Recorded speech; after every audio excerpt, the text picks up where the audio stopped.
자, 이어서 포트폴리오 전략을 알아보겠습니다. 자, NH농협증권 여의도 프라임 지점으로 가보죠. 이현준 과장입니다. 과장님 안녕하세요. 네, 안녕하세요. 네, 자, 오늘의 포트폴리오 어떻게 구성하셨습니까? 네, 오늘 포트폴리오 전략 변화는 없습니다. 네, 그러면 미동전자통신 30%, 유니드 20%, 루멘스 20%, 현금 30%의 비중 그대로 유지를 한다라는 말씀이신데 이렇게 좀 변화를 안 주신 이유, 투자 전략은 좀 어떻게 세우고 계신 건가요?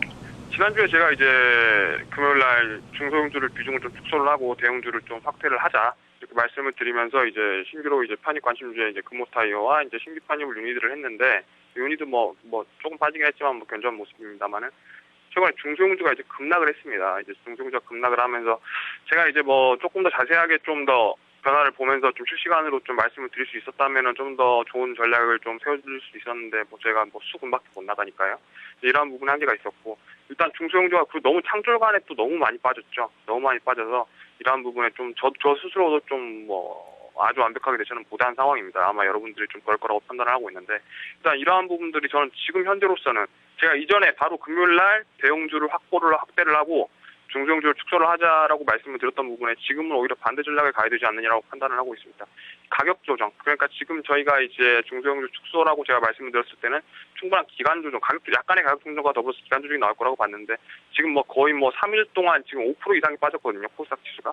3일 동안 코스닥 지수는 5% 이상 빠지고 코스피 지수는 또 그만큼 또 올랐기 때문에 그러한 부분이 이제 연초 대비해서 이제 코스피가 못 오르고 코스닥이 많이 올랐던 부분 긴맥 구기를 진행을 했고 두 번째는 이제 정책 이슈 관련해서 이제 증권 그리고 금융 그리고 일부 건설주들이 올라가면서 전체적인 어떤 코스피를 견인을 했는데 이러한 부분에 추가 상승 동력 물론 있다고 판단을 하고 있습니다. 물론 있다고 코스피도 충분히 더 갈 수 있지만은 지금 현재 시장 상황은 유동성 장세 그리고 그 말미에 있기 때문에 이러한 부분이 코스닥만 소외되는 부분은 절대 아니고요.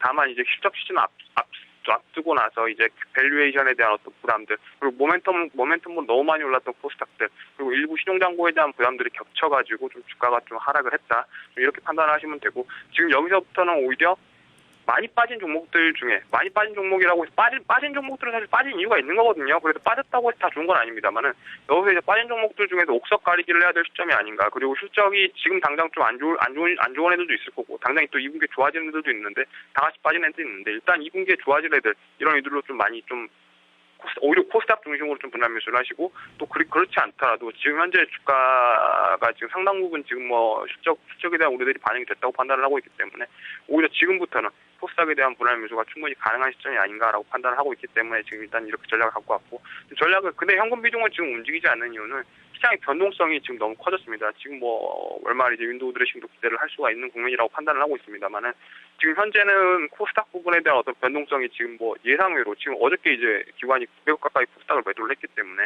이러한 부분에 대한 우려가 연속성 있게 나타날 가능성 지금 아예 없다고는 판단할 수가 없습니다. 아예 없다고는 판단할 수 없기 때문에 그러한 부분 때문에 약간의 현금 비중을 계속 유지를 해가면서 포트폴리오 전체를 조금은 더 안정성 있게 조금은 지금 관망 자세로 좀 시켜보되 전반적인 어떤 코스닥에서의 옥석 가리기를 계속 진행을 하면서 향후에 이제 추가적인 어떤 하락 시 아니면 추가적인 변동성이 발생했을 때 이제 원활하게 좀 대처를 할 수 있는 그런 포트폴리오가 지금 필요한 시점이 아닌가라고 판단을 하고 있습니다. 네, 자 그러면 종목을 좀 봐야 될 텐데 지금 세 종목 가지고 계신데 지금 대부분의 종목이 지금 단기적으로 낙폭이 좀 과대합니다. 지금 걱정이 좀 많으실 것 같아요. 지금 미동전자통신은 그래도 오늘 반등이 나와서 이제 단기 바닥 형성 가능성을 좀 보게 되는데 루멘스는 오늘도 좀 많이 밀리고 있거든요. 좀 AS 한 종목씩 좀 해주시죠. 네, 사실 지금 빠져야 될 이유가 없다고 판단을 하고 있습니다. 특히 루멘스 같은 경우는 왜 이렇게 빠지는지도 모르겠고 지금 이제 이러한 부분이 결과적으로는 이제 코스닥에 대한 어떤 비중 축소 그런 부분들에 대한 어떤 기관 전체적인 움직임이 좀 그렇습니다. 기관들 지금 뭐 매니저들 사이에서 뭐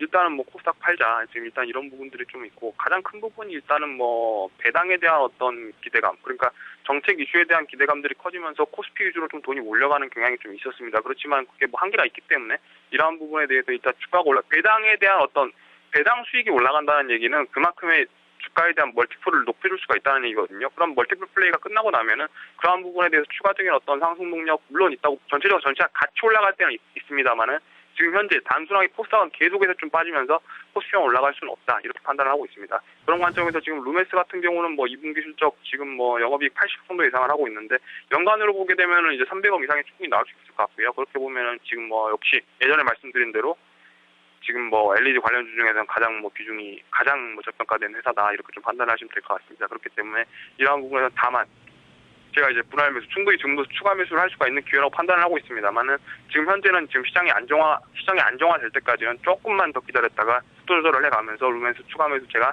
분명히 타이밍을 잡아드릴 테고요. 그리고 미동전자 같은 경우는 오히려 이제 루멘스보다는 좀 실적이 조금 더 부진할 가능성이 높아 보입니다. 부진할 가능성이 높아 보이는데 3분기부터는 굉장히 좀 강하게 턴어라운드 할 것 같고요. 그리고 해외 이슈 그리고 지금 제가 계속해서 말씀드렸지만 스마트카 관련해서 모비라이라는 회사가 미국 나스닥에 이번 주 금요일에 상장을 하게 되기 때문에 이러한 모멘텀들이 다시 한번 점화될 수 있는 시점이다. 이렇게 판단을 하고 있습니다. 다만 지금까지 매도가 대부분 이제 개인 매도가 중심이 됐고요. 개인 매도가 중심이 되면서 여태까지 같이 따라왔던 기관들도 그 개인 매도, 그 전체적인 어떤 기관의 코스닥 매도와 더불어서 개인 매도에 따른 이제 손절성 매도가 좀 있었어요. 손절성 매도가 좀 겹치면서 지금 현재 미동전자에 대한 어떤 주가가 너무 많이 빠져 있는 상황인데 연간으로 보게 되면 지금 뭐 퍼 10배 이하까지 내려왔기 때문에 향후 기술주로서 그리고 이제 향후 스마트카 관련주로서 충분히 여기서부터는 상승 여력이 있다. 다만 이 부분도 마찬가지로 변동성에 대한 어떤 우려는 여전히 지금 존재를 하기 때문에 그러한 우려를 갖다가 복합적으로 판단을 해가면서 저희가 속도 조절을 해가면서 좀 매도를 좀 진행을 하도록 하겠습니다. 네, 알겠습니다. 말씀 잘 들었습니다. 예, 감사합니다. 네, 자 이렇게 이현준 과장의 포트폴리오 전략 살펴봤습니다.